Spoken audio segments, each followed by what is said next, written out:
Halo sahabat, salam sejahtera bagi kita semua dan selamat datang di Ruang PC.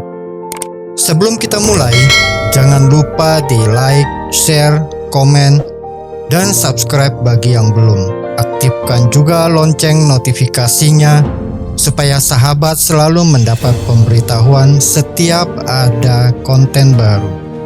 Selamat mengikuti. Ada sebuah pernyataan singkat tetapi membutuhkan waktu yang tidak singkat untuk memikirkannya dan menjawabnya. Pernyataan itu adalah panggilan Allah. Dalam kalangan gereja, tentu pernyataan ini tidak asing dan pasti sering kita dengar.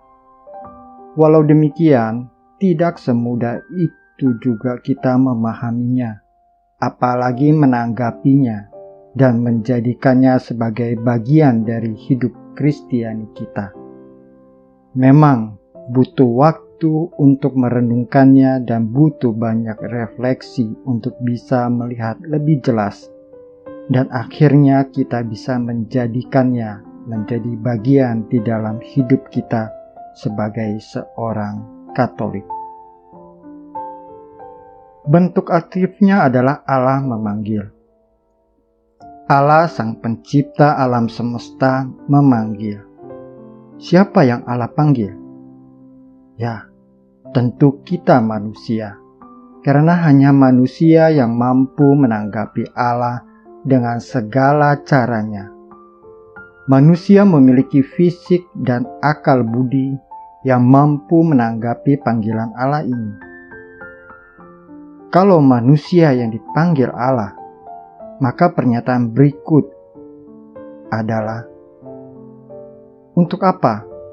Mengapa Allah memanggil manusia? Apa tujuannya?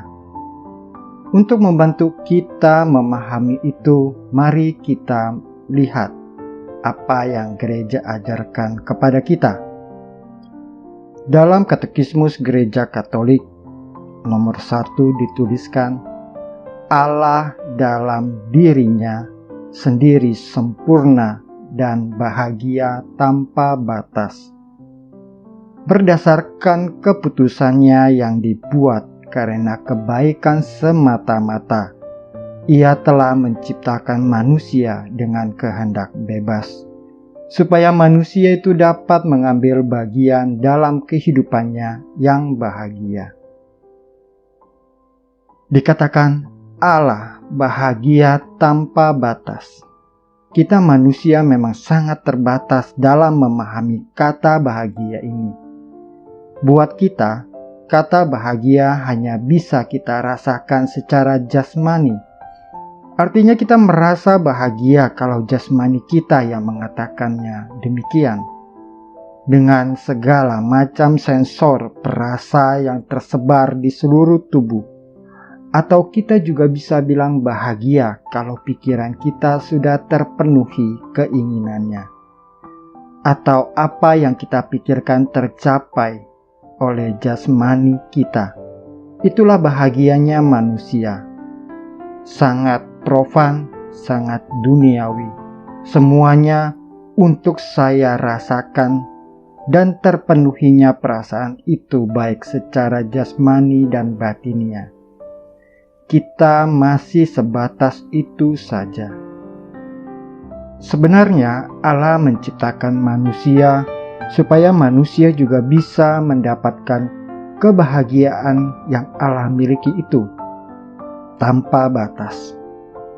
Namun, untuk supaya manusia bisa atau mampu menyelami Allah, dapat merasakan Allah, dapat memikirkan Allah, untuk mampu bersama dengan Allah, manusia harus mengalami Allah dalam hidupnya. Tentu ini dalam konteks situasi kita saat ini, bukan seperti manusia yang belum berdosa seperti Adam dan Hawa. Karena manusia itu masih hidup bersama dan di dalam Allah dengan segala sesuatunya masih terhubung dengan Allah. Dalam konteks kita yang sekarang, yang selalu tergoda oleh perbuatan dosa, panggilan Allah memang menjadi hal yang mutlak. Maksudnya, Allah mau kita tetap hidup di dalam Dia yang bahagia tanpa batas itu. Dosa memang membuat jurang di antara kita dengan Allah, sehingga panggilan Allah itu menjadi pudar dan kita semakin jauh. Kita mencari ilah lain untuk memenuhi rongga batin kita yang kosong itu. Pikiran-pikiran fasik yang pada akhirnya kita lupa pada jati diri kita sebagai manusia sebagaimana kita diciptakan Allah. Kita diciptakan Allah dengan gagasan yang mulia, diniatkan menciptakan manusia. Segala rancangan yang baik dirancangkan untuk manusia. Segala kelengkapan secara fisik, jasmani, dan bahkan manusia dihidupkan dengan nafas Allah sendiri. Manusia adalah ciptaan yang dilengkapi dengan kehendak bebas, supaya manusia memiliki otoritas terhadap hidupnya sendiri. Dan dengan otoritas itu manusia diharapkan mampu mengalami Allah. Kehendak bebas itu memang mampu membawa kita kepada Allah, juga melepaskan diri kita dari Allah. Namun demikian, manusia secara alamiah akan selalu mencari kebahagiaannya, dan kebahagiaan yang sejati itu hanya ada pada Allah yang bahagia tanpa batas. Karena kita akan selalu mencari dan membutuhkan Allah untuk bisa bahagia, tapi kita terhalang oleh kedosaan kita. Maka melalui Tuhan Yesuslah segala dosa kita ditebus dengan wafat di kayu salib. Melalui Yesuslah kita dikembalikan ke jalan yang kita butuhkan untuk mampu mendengar kembali. Ya, mendengarkan Allah, mendengar panggilan Allah. Pada saat kita dibaptis, kita dipanggil, atau Allah memanggil kita untuk menjalani kehidupan kita yang Kristiani. Panggilan hidup Kristiani adalah semua orang yang mau percaya kepada Sang Putra. Allah mengaruniakan gelar anak-anak Allah berdasarkan iman mereka, supaya mereka pun berhak mewarisi kehidupannya yang bahagia. Jadi, pertama-tama kita harus percaya dulu dan mengimani bahwa Yesuslah Putra Allah yang bersama dengan Bapa dan bersekutu bersama Roh Kudus. Dalam Gereja Katolik ada yang disebut dengan sakramen inisiasi, yaitu sakramen yang menjadikan kita anggota gereja, yang menjadikan kita sebagai anak-anak Allah. Kita disatukan atau digabungkan dalam karya-karya dan merayakan misteri iman.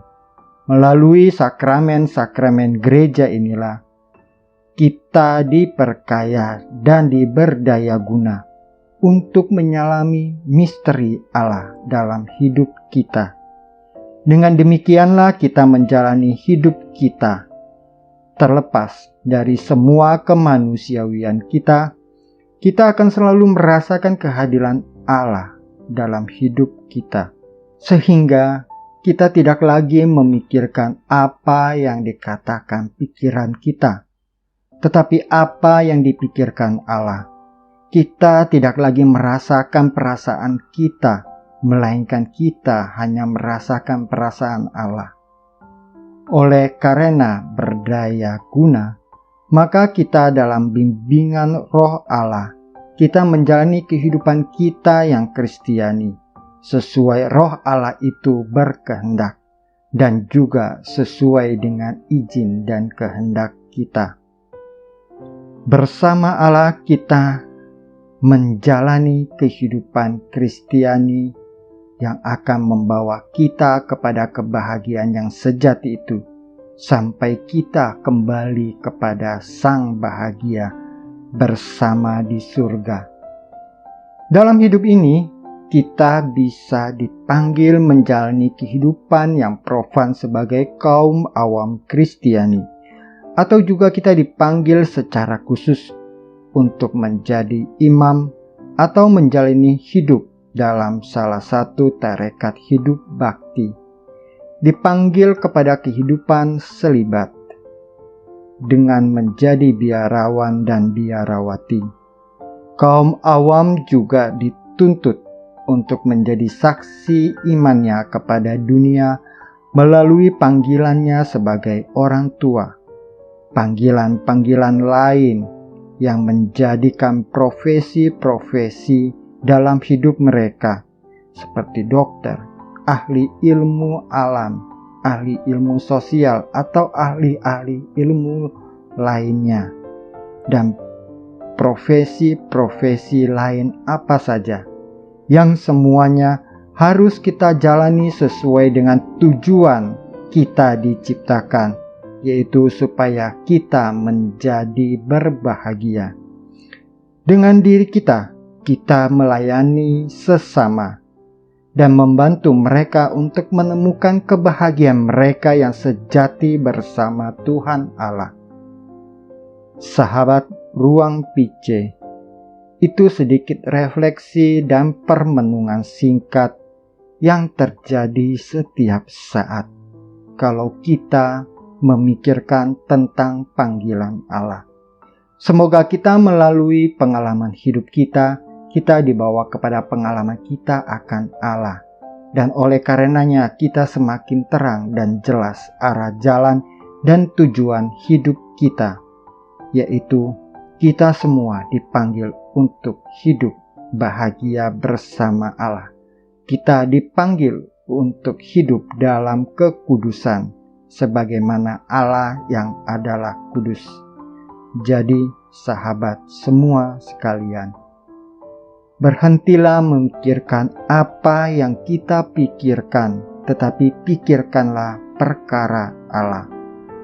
Berhentilah merasakan perasaan kita sendiri, melainkan rasakanlah perasaan Allah, supaya pikiran dan perasaan kita juga selalu tertuju kepada Allah yang memberi kita hidup.